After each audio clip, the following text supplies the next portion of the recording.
And we're joined now by Roch Kubatko from MASNsports.com. And the Orioles again yesterday, Roch, avoid a sweep for the 70th consecutive series. It's an amazing run, and they just keep finding a way to stem the tide and not go in to one of those long losing streaks. Yeah. And there were guys in the clubhouse that weren't aware of that streak. Like, really? That's really cool. They're the only team in baseball this year that hasn't been swept. And, I mean, you can feel the electricity in this dome, can't you? Not really. It's going to get loud behind this dugout, though. Oriole fans do travel. And nobody is pretending to downplay the importance of this series. Yes, it's July, but it's a 4-game series, division rival, percentage points ahead of the Rays. There's no way you're going to say, you know what, it's just 4 other games. This is a big deal. And the Orioles haven't been in first place this late since, what, August of 2016? And, you know, when you walk to the press boxes, you see there's the bat rack that represents the standings for the American League East. You kind of take a glance at it, oversized bats, and that orange Oriole bat is on top now. It hasn't been there in a while. I'm used to glancing and seeing it at the bottom. It was a big deal when it was 4th. So to see it on top there is very interesting. I didn't know if the Rays were going to do that since they are kind of tied, but they went with percentage points. They put the orange bat on top. Hey, facts are facts, and for some reason the Rays have played 4 more games than Baltimore, but the Orioles better in the loss column, and they're percentage points ahead. Now, we know the trade deadline's coming up about 11 days away, and the Orioles make an early strike yesterday by adding a relief pitcher, Roch. And it's a Japanese right-hander, 29 years of age, Shintaro Fujinami, who has pitched this year for the Oakland A's. His first year Major League Baseball, began the season as a starter, but since going to the bullpen, his numbers have gotten much better. You see the sub-4 ERA at the bottom of your screen in June and the 2.25 ERA in July. He's not here in St. Petersburg yet, Roch, but what's the timeline moving forward? Yeah, they don't know exactly. We're expecting to see him tomorrow. He's traveling from the West Coast. I don't think he has to be here yet. I think there's a good chance he's here tomorrow. And this guy's right in the Orioles' wheelhouse. I mean, a guy who's touched 102 miles per hour with that 4-seamer, sits in the high 90s, has a plus splitter. Does that sound familiar at all? It does. That is their kind of guy. He's got really a 6-pitch mix, and the slider and cutter he uses quite a bit as well. And a little bit of a project. I mean, he did struggle as a starter. The A's worked on his delivery a little bit, refined it somewhat, got him going more straight ahead, and he's been much better as a reliever. There's been that uptick in his velocity. And you look at the overall ERA, 8.57, and you're like, wow. But 3.97 in June, 2.25 in July.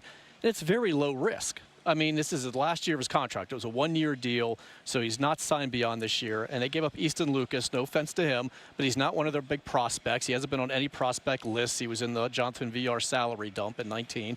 And, you know, he did get up to AAA this year, had some good numbers in Bowie, but there are plenty of Easton Lucases in this organization. So he probably wasn't going to get up anyway, and if he was, it might be a brief, whatever, you know. So they didn't really give up much to get this guy who has so much upside. And again, with that plus fastball, the plus split, they feel like they can work with him. They have a track record for getting more out of guys like this.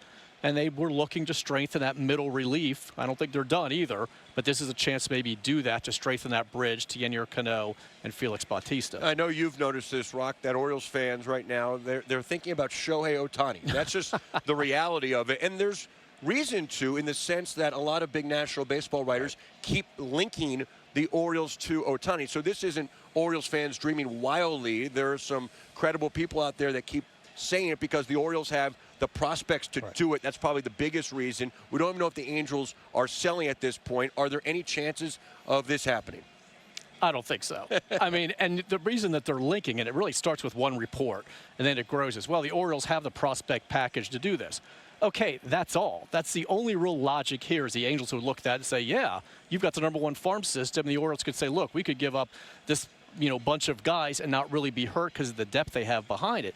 But it is for a 2+ month rental. That's it. He's not going to re-sign with the Orioles. He doesn't want to play on the East Coast. Supposedly, the Orioles aren't going to spend that kind of money. They're not even come close. So it would be a rental, and you would have to win the World Series to even justify that. Because they're already looking like a playoff team. So it's just, if you don't win a ring with him, then that was a busted trade, and you're giving up top prospects in order to bring him here. Yeah. I just don't see it happening. It would go completely against what Michael Elias has been doing, building up the farm system to go ahead and trade a chunk of it away for a rental. I just don't think it's going to happen. The only logic is, well, they have the prospects to do it. Yeah, and the reality is, did Mike Elias and his front office spend the last 5 years getting to this point just to burn it in an instant for a 2-month or so rental? That's really the calculus of that. Now, Cedric Mullins spoke to the media today. We know he went on the IL the other day. What's the latest with Cedric right now? Yeah, he's here. He's not sure when he's going to be back. This has now become the same injury he had before when he missed almost a month with a groin injury. It was the quad. And he said somehow once they were getting the soreness out of that, it traveled. It relocated back to the original spot where he missed almost a month. He's able to do everything except run. And he's encouraged by the fact that he said at least it's only in that area. It's not in the abdomen. It hasn't gotten it, any spot where he could miss more time. But they're going to be very careful because obviously he came back. We were a little surprised. It was a little less than a month. And here we are again. Frustrating for him, of course, and he was really starting to swing the bat well when it happened, but doing everything but running, and they're going to take their time with him. And in the meantime, he's here. John Means is here. Guys want to be on this trip. Obviously, the Orioles want to have him here as well, but it's a big series. They want to offer their support. So we don't know how long it's going to be. He doesn't know, and he's trying to remain encouraged. He feels like it was smart to shut him down when they did. He was really hoping he could avoid the IL, but he knows how important it is back into the season to have him available.